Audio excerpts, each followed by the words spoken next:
Welcome to This Explainer. Today, we're diving straight into the OR to demystify laparoscopic cholecystectomy. We're going step by step through the actual mechanics of minimally invasive gallbladder removal.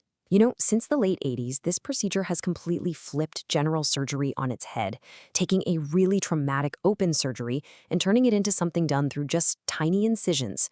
But what actually goes down once the patient goes to sleep? Let's get right into it. Here is our surgical checklist for today. First, why remove the gallbladder? Next, mapping the surgical anatomy, followed by port setup and positioning. Then, we'll walk through the step-by-step dissection, and finally, avoiding surgical complications. Section 1. Why remove the gallbladder? So, what actually prompts this operation? Well, the indications range from your standard gallstones, cholelithiasis, to much more severe inflammatory conditions like acute cholecystitis, where you absolutely need timely intervention. Things like mucocele, a calcified porcelain gallbladder, or adenomatous polyps, those are clear green lights for surgery too. Now, surgeons are always weighing a pretty critical balance here. The perks of laparoscopy, they're obvious. Less pain, minimal tissue disruption, and you're back to work way faster. But on the flip side, things like hemodynamic instability, uncorrected bleeding disorders, or severe cardiopulmonary disease act as hard stops. In those cases, the gas and anesthesia required for laparoscopy are honestly just too dangerous. Moving on to Section 2, mapping the surgical anatomy. Right, so before a single cut is made, the surgeon treats the abdomen like a high-stakes map. The absolute most important landmark to identify? The triangle of Callot. This is a critical anatomical space bounded by the cystic duct, the common hepatic duct, and the inferior edge of the liver. It houses the cystic duct and the cystic artery. Navigating this space and clearly spotting Hartmann's pouch is literally the only way to avoid catastrophic injuries. Seriously, if a surgeon can't nail down this specific anatomy, that's the primary trigger to just abandon the standard procedure altogether. This is fascinating. Surgical success relies heavily on visual memory. Psychological studies actually show that a laparoscopic surgeon is working on snap interpretations made by the brain. If there is even the slightest degradation in that visual interpretation, or if they aren't 100% certain about what structure they're looking at, they have to stop. Full stop.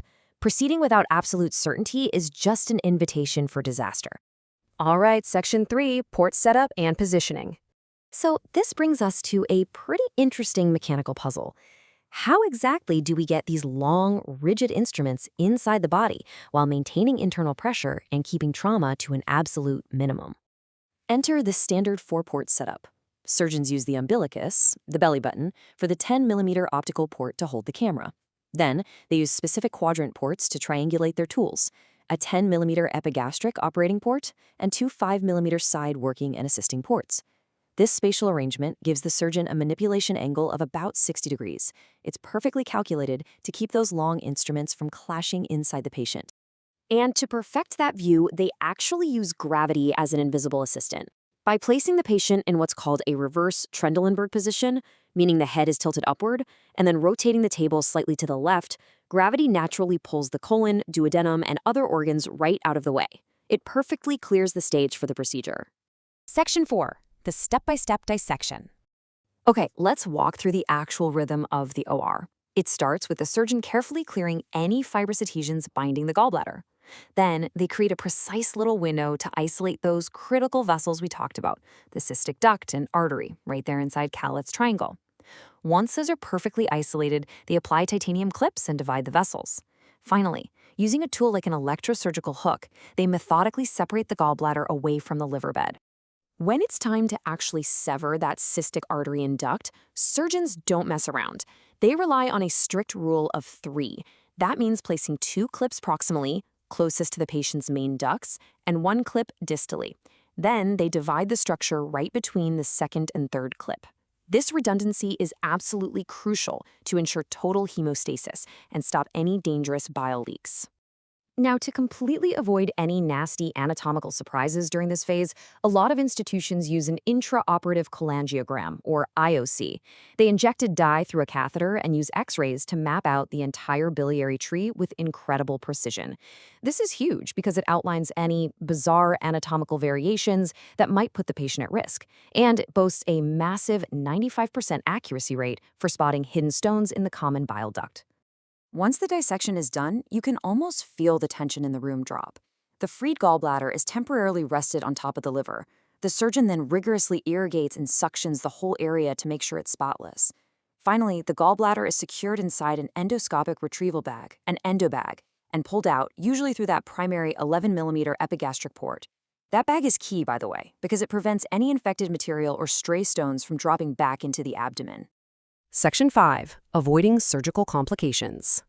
Look, while this procedure is incredibly common and generally super safe, we have to talk about the real-world stakes. There is a 0.55% incidence of devastating common bile duct injury during laparoscopy. It sounds like a tiny fraction, right? But the impact on a patient's life if this happens is absolutely enormous. And here is a staggering statistic for you. A massive 70% of these injuries are caused simply by the surgeon's visual misinterpretation. We're not talking about a camera failure or a faulty tool. It's literally the brain misinterpreting the 2D monitor image, mistakenly identifying the main bile duct as the cystic duct, and cutting it. So there's a golden rule to prevent this specific nightmare. Never pull the gallbladder so hard that you tent the common bile duct right into your line of fire.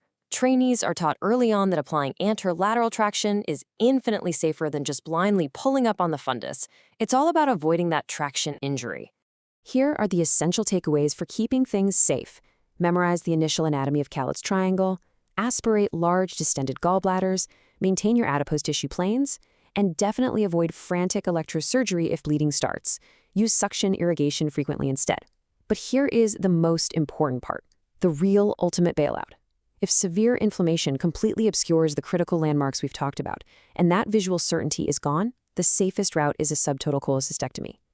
Transitioning to a subtotal cholecystectomy, where you remove only the accessible portions of the gallbladder, rather than risking a blind, dangerous dissection into the bile duct, is often the absolute most crucial, life-saving decision a surgeon can make in that room. Which leaves us with a pretty fascinating thought to wrap up today's explainer.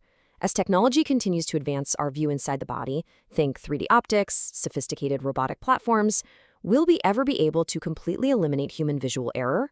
Or will the sheer, unpredictable variation of human anatomy always find a way to throw us a curveball? It's something to think about. Thanks for joining us today, and we'll catch you next time.